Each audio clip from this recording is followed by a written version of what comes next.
Naku, naabutan na kami ng ulan. Andito po kami ngayon sa kabilang bahay. Harvestin namin yung mga grapes. Akyat. Tayo pa inaasa.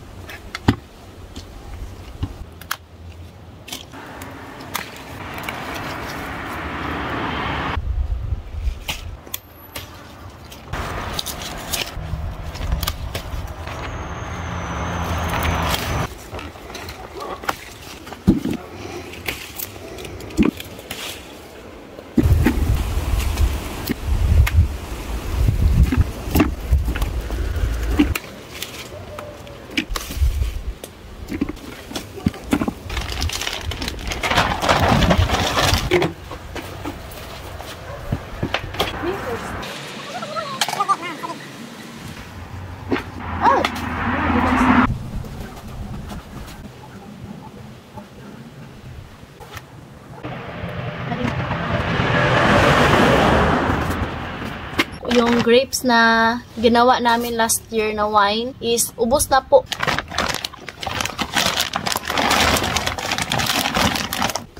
Style ko.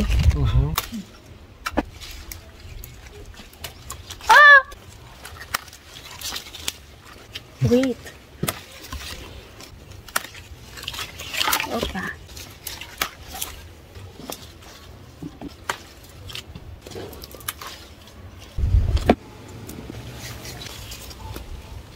Yeah.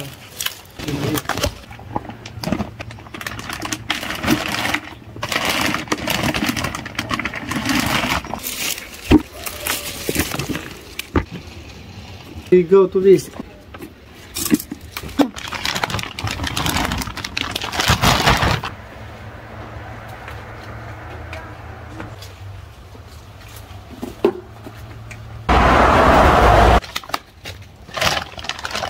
Another plastic mo na. That.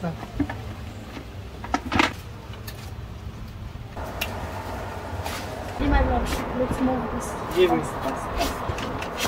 No. So ayan, puno na yung isa. Tama lang to kasi nga kailangan pa siyang palian. Kapsyonika. Kapsyonika? Yes, smell.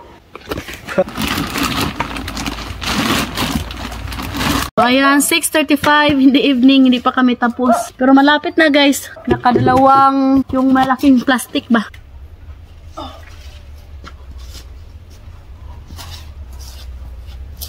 Walang babae na hindi kaya.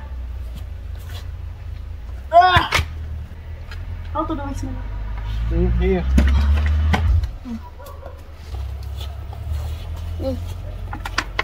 Bravo. Only here. Finish? No. Ah, you already take? Let also to the birds a little. So Very ito lahat. amazing the smell. Tatlo. Kasi kahapon, naka-harvest kami ng isang ganito. Last year pala is 10.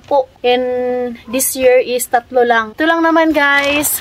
Thank you God for the blessings. 7:21 in the evening na kakatapos lang namin mag-harvest ng grapes. So ayan o, dalawang plastic. Malalaki. Tuloy lang ang buhay. Iiwan muna namin yung dalawang bata sa bahay.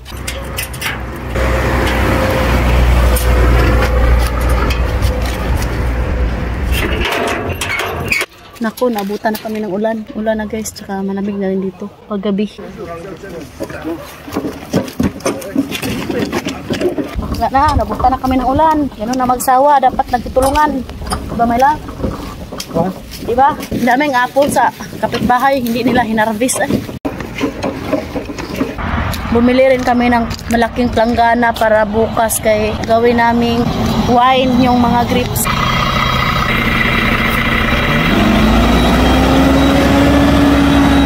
Nag-stop yung bus kahit walang pasahero. Lagi dyan.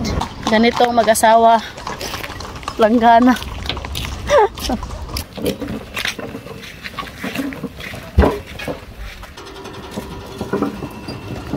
Mag-alas 8 na dito ng gabi.